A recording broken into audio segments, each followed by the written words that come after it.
एस्को 2026 की नई रिसर्च और आधुनिक कैंसर उपचार पर यशोदा मेडिसिटी की विशेष मेडिकल कॉन्फ्रेंस। नोएडा के सेक्टर 18 स्थित रेडिसन ब्लू MBD होटल में यशोदा मेडिसिटी द्वारा 10 की टेक अवेज फ्रॉम एस्को 2026 विषय पर एक विशेष मेडिकल कॉन्फ्रेंस का आयोजन किया गया। सम्मेलन का उद्देश्य कैंसर उपचार से जुड़ी नवीनतम रिसर्च, आधुनिक तकनीकों और एस्को 2026 के प्रमुख निष्कर्षों से डॉक्टरों एवं चिकित्सा विशेषज्ञों को अवगत कराना था। कार्यक्रम का नेतृत्व यशोदा मेडिसिटी इंदिरापुरम के वाइस चेयरमैन एवं मेडिकल ऑक्नोलॉजी विभागाध्यक्ष डॉक्टर मनीष कुमार सिंघल ने किया।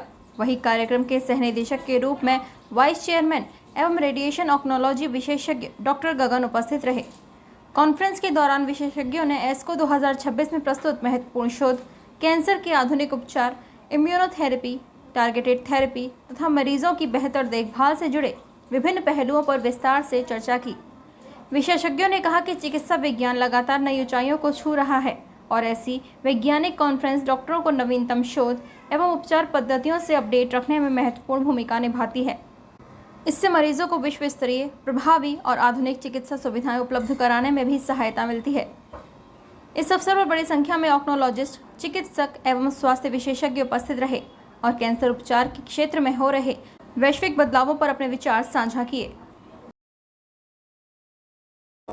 कैंसर के लिए तो दवाइयाँ आप समझिए बहुत ज़्यादा आ रही हैं और अब अच्छी बात यह है कि वो जो इतनी कॉस्टली मेडिसिन है उसके हमारे इंडिया में जेनरिक वर्जन्स भी आ रहे हैं। जैसे मैंने अभी एक दवाई के बारे में बात की तो वो पहले बहुत महंगी होती थी, उसका ऑलमोस्ट 1/5 द कॉस्ट पे अब हमारे कंट्री में प्रोडक्शन हो रहा है।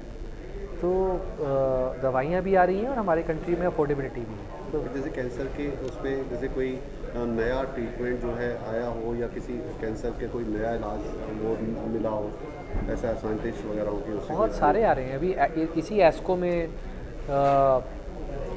एक अभूतपूर्व घटना घटी थी कि एस्को के अंदर वो हॉल में कम से कम 500 साइंटिस्ट बैठे थे, वो खड़े होकर तालियां बजा रहे थे। ऐसा कभी होता नहीं है, कैंसर के डॉक्टर कभी खड़े होकर तालियां नहीं बजाते। वो क्यों बजा रहे थे? क्योंकि पैनक्रियाटिक कैंसर में एक गोली ऐसी आई है जिससे इसका सर्वाइवल बहुत ज़्यादा बढ़ गया है। अब ये एक एग्जाम्पल है, मतलब ऐसे कितने ही एग्जाम्पल दे सकता हूँ मैं आपको। सो आई वोंट बी सरप्राइज कि आने वाले सालों में ये बीमारी कम्प्लीटली क्योर है। तो अभी रिसर्च चल रही है और जो नहीं पकड़ में आते, कई बार कैंसर नहीं पकड़ में आता या कुछ भी मेडिसिन काम नहीं करती है, तो उसको लेकर के कुछ रिसर्च चल रहा है। 100% रिसर्च चल रहा है, वर्ल्ड ओवर रिसर्च चल रहा है और बहुत जल्दी ही आप पाएंगे कि इनके जो क्योर रेट्स हैं they are getting better and better. Thank you. It's an excellent meet because here what's happening all around the world, you know, in the last 1 year, it gets updated. All new molecules, new drugs which have come, which are through the normal oncology care. You know, you come to know about that. So that's I got a great feeling, you know, you get updated as well as you come to know new drugs which you can use for your patients. Sir, जिस तरीके से यशोदा मेडिसिटी जो है इस तरीके से meet कराती है, हर मुझे लगता है 6 महीने में एक बार होती है, तो क्या इस तरीके से जो नई बीमारियां हैं या फिर इस तरीके से होना चाहिए डॉक्टर के बीच में ताकि जो है एक दूसरे की अवेयरनेस पता चलता रहे? बिल्कुल ये होना चाहिए and doctor Manish Singhal is very keen on doing this every year and I have been participating in last at least 4-5 years regularly.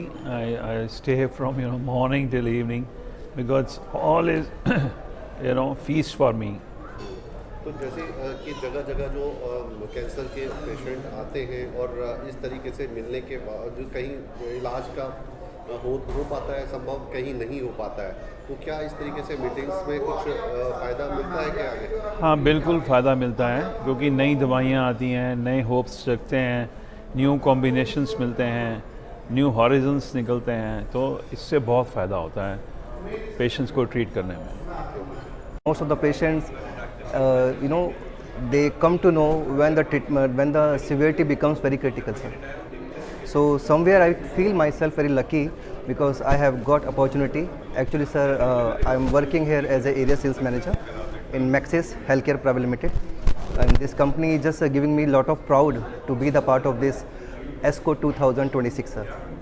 and I would like to really appreciate because somewhere, sir, in the healthcare industry, I'm also putting my efforts with lots of immense products like which are really necessary. तो ये जो product हैं आपकी company के वो cancer में किस तरीके से रोकथाम में काम आते हैं और क्या क्या प्रोडक्ट हैं? Sir, here just I would just like to tell you in deep, sir.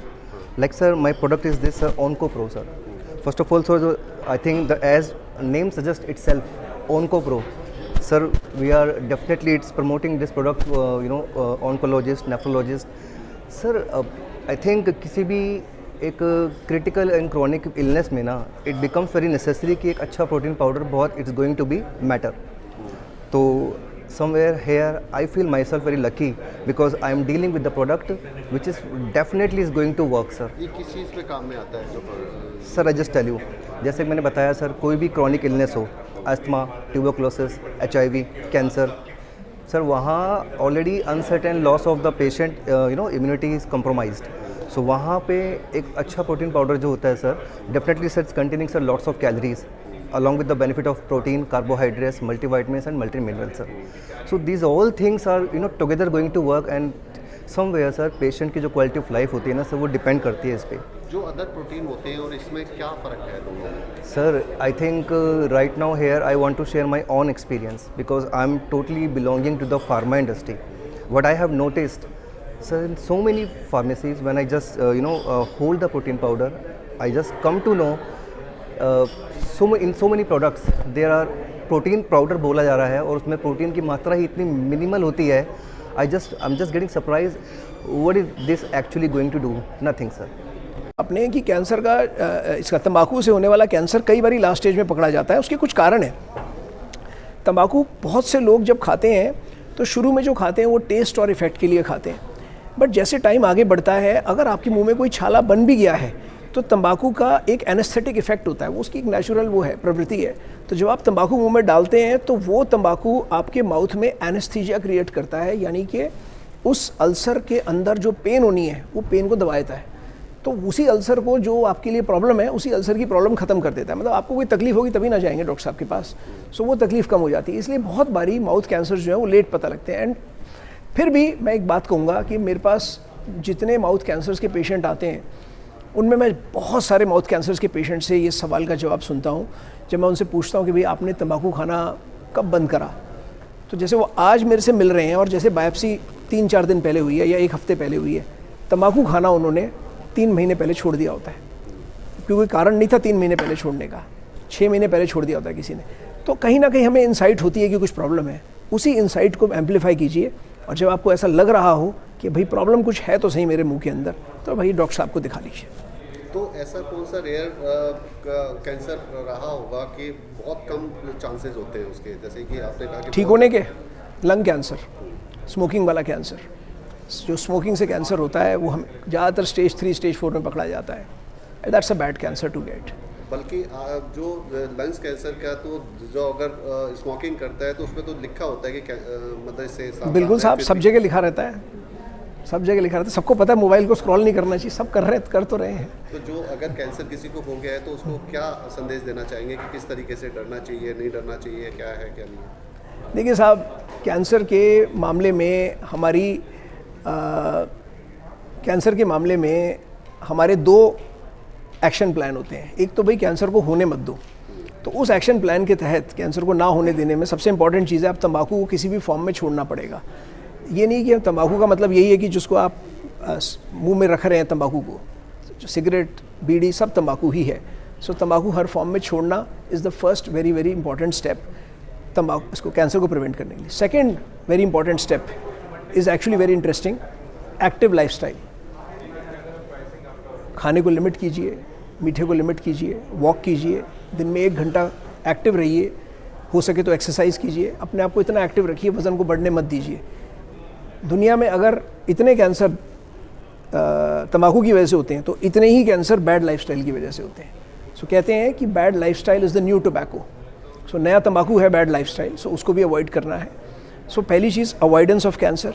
Second most important thing, avoidance of cancer के बाद आपका ट्रीटमेंट ऑफ कैंसर. सो अगर आपको हो ही गया है तो विश्वास रखिए, इंडिया में जो हमारे पास techniques, technologies, doctors, machines, infrastructure वो वर्ल्ड लेवल का है।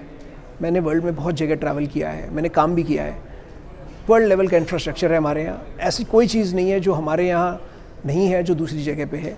सो डॉक्टर्स पे विश्वास रखिए और युद्ध को शुरू किया है तो युद्ध को लास्ट तक ख़त्म करिए। स्टेज 2 में पता चल जाए तो बहुत अच्छी बात है।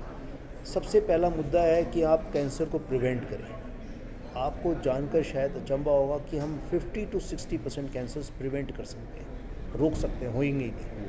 अगर हम तंबाकू का सेवन ना करें, शराब का सेवन लिमिटेड मात्रा में करें, वैक्सीनेशन लगवाएं। आपको याद होगा कि इसी साल फरवरी के महीने में मोदी जी ने सर्विक्स कैंसर यानी बच्चादानी के मुंह के कैंसर की वैक्सीन मुफ्त कर दी। 50 करोड़ लोगों को मुफ्त लगेगी, वो नेशनल इम्यूनाइजेशन प्रोग्राम का हिस्सा बन गई। और उन्होंने जो इंडियन मेड थी अभी उसको मान्यता नहीं दी, बाहर वाली वैक्सीन थी उसी को मान्यता दी है, क्योंकि इंडियन वाली वैक्सीन की भी रिसर्च और बाकी है। सो इन सब चीज़ों को करने से आप, और अगर आप मोटापा नहीं आने देते, आप एक्सरसाइज करते हैं, खान पान ठीक रखते हैं, तो 60% के करीब कैंसर तो प्रिवेंट हो सकता है। बचे हुए 40% को आप अर्ली डिटेक्ट कर लीजिए। अगर आप अर्ली डिटेक्ट करते हैं तो क्योर रेट तकरीबन 50% से 90% के बीच में हो सकता है। लेकिन जो तरक्की है, क्योंकि फिर भी ये सब कुछ करने के बावजूद भी हमें पता है कहना आसान है, करना मुश्किल है, प्रिवेंशन नहीं हो पाता। लोग आज भी धूम्रपान करते हैं, आज भी सिगरेट पीते हैं, आज भी तंबाकू का सेवन होता है। देखते देखते हमें समझ में आ रहा है कि तंबाकू बनाने वाली सारी इंडस्ट्री प्रोग्रेस ही कर रही है, किसी को नुकसान तो आज तक हुआ नहीं। सो दैट मीन्स ये कहना आसान है। तो कैंसर काफ़ी बार हमें लेट स्टेज में मिलता है, और लेट स्टेज में सबसे ज़्यादा जब तरक्की होती है, इससे सर्वाइवल रेट्स बढ़ गए हैं। पहले एक ज़माना था जब हम लंग कैंसर की अगर बात करें तो लंग कैंसर में मैं सन 2007 में ऑन्कोलॉजिस्ट बन गया था। तो 2007 में हम लंग कैंसर के पेशेंट को घर भेज देते हैं, हमारे पास इसका कोई ट्रीटमेंट नहीं है। आज लंग कैंसर का survival rate stage 4 last stage का 3 साल से 5 साल से भी अधिक है। सर, जैसे आपने कहा तो कि सक्सेस रेट हुआ। कैंसर को शुरुआती दौर में अगर इलाज पता चल जाए तो रोकथाम संभव है, और उस क्योर संभव है, रोकथाम भी और क्योर, मतलब अब जड़ से खत्म होगी। उस शुरुआती दौर के लक्षण क्या हैं सर? कैंसर कैसे पता चलेगा? देखिए, कोई एक लक्षण नहीं है, कई सारे लक्षण हो सकते हैं, और सारे लक्षणों में ओवरलैप भी बहुत है। मैं ये एग्जांपल हमेशा देता हूँ। सिर में दर्द, भाई आई साइट वीक हो सकती है, माइग्रेन हो सकता है, ब्लड प्रेशर की प्रॉब्लम हो सकती है, साइनस की प्रॉब्लम हो सकती है, और ब्रेन ट्यूमर भी हो सकता है।